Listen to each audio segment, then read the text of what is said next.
Students, today we are going to start 5th chapter, India's foreign trade. In this chapter, we will study what is international or the foreign trade, India's foreign trade at the time of independence, India's foreign trade after independence, and inward-looking trade strategy, that is called import substitution, in other words. So we will study about all these in detail. We will start with the study of international trade or foreign trade. What is international trade? Many times you have seen that if we produce something and after our use, if we have excess amount, what we do? We sell it. In the same way, when the produces goods, first they sell goods in the country, that is called the domestic market. So they sell their goods in domestic market, and these goods are used as domestic consumption. But what would happen if country is having surplus output? It means total production. From the total production, we used items for our domestic consumption, and we are having some items in hand. They are extra, they are excess, and we don't need them. Then what we do? What do we do with these items? We'll sell these items to other countries and earn money. This is called export. Every country in the world exports certain goods and imports certain other. Export and import of goods is called international trade. Export and import of goods and services between different countries is called international trade. So, person from one country sells goods to any other person of any other country. Person of our country purchase goods from the people of any other country, and whatever goods they are having with them as surplus, they sell to us. Whatever the quantity we have in surplus, we sell to others, and this is how country earn the foreign exchange, the foreign currency. In this context, following points are to be observed. While international trade is based on international specialization, international specialization is based on the principle of comparative cost advantage. The international trade is based on international specialization. It means the trade will be there in between the countries in which one country is specialized in making an item. If your country is not specialized in making any item, then others will not purchase from you. The items will be purchased if you have a specialization in making any kind of item, just like Japan has any specialization in electronics. So the Japanese electronics item, every country wants to purchase them. Germany, they have a specialization in motor vehicle, so everyone wants to purchase cars from Germany. So, and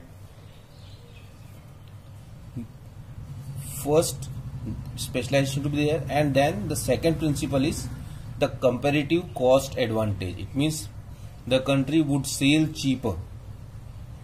Just like the Japanese, they have specialization in electronics, but many countries prefer to purchase from China because they sell comparatively on lower cost. A country specializes in the production of that good which it can produce at a cost lower than that in other countries. On which item any country would take specialization?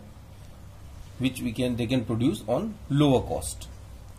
International trade thus facilitates export of goods of rest of the world at a price higher than in a domestic market. And what the government do?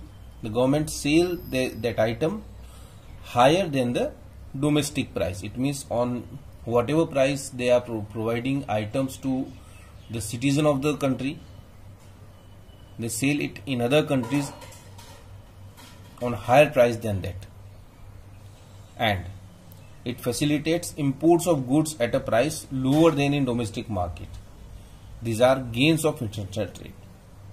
And if we see it from the other country's point of view, the importer's point of view, importer would purchase item if that is low, that is on a lower price than the domestic market. Suppose if you are purchasing electronic goods and these goods are very much costlier than the items which you are already getting in India, then what would you do? You would not purchase imported items. Now if you purchase the item, if you sell the item in the whole world, what we see that our market size has become wider. Now we can sell to many people. So it improves opportunities for investment. It gives new opportunities for investment. Then high investment leads to higher GDP growth. Thus it can be said that international trade serves as an engine of growth. So if your country sell much in the international market, then the country get good GDP growth, and that becomes the engine of growth. The gains of international trade you can study from here. India's foreign trade at the time of independence, the condition of foreign trade was as Indian economy suffered its colonial exploiting during the British regime.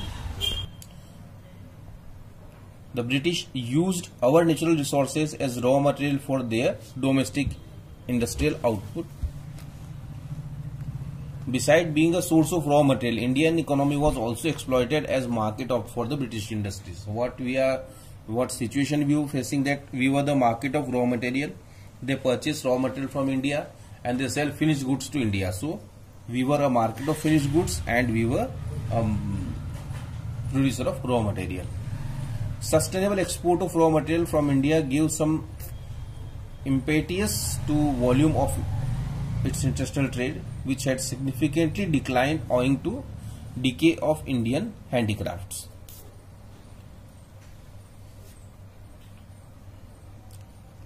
There was some volume of international trade of the finished goods, but that was declined as the Indian handicraft industry declined, because we were not producing anything else which we can sell to other countries. On the eve of independence, our balance of trade was favorable. Favorable, it means we were exporting more and we were importing less. But that was not beneficiary for us, because what we are exporting is the raw material and what we are importing is the finished goods. So whether we are importing less, then with that also we were in the loss. In 1946-7, excess of export was estimated rupees 31 crore, though in 47-48 it had shrunk to 14 crore, because after 1947 the demand of Indian the raw material was getting lower in Europe. They started not to calling the Indian raw material, so the balance of trade, which was favorable to 31 crores in 1946-7, it has shrunk to 14 crore.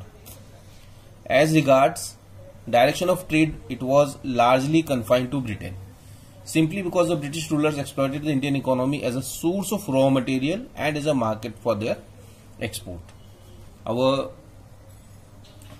face of our trade was towards the England itself, because British was our ruler, and they were using our country as market for their finished products and the producer of raw material for them.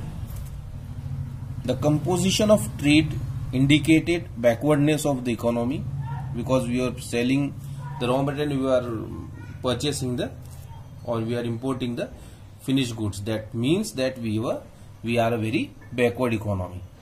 So this was India's foreign trade at the time of independence. Now what changes came after independence, that we will study in the next video. Thank you.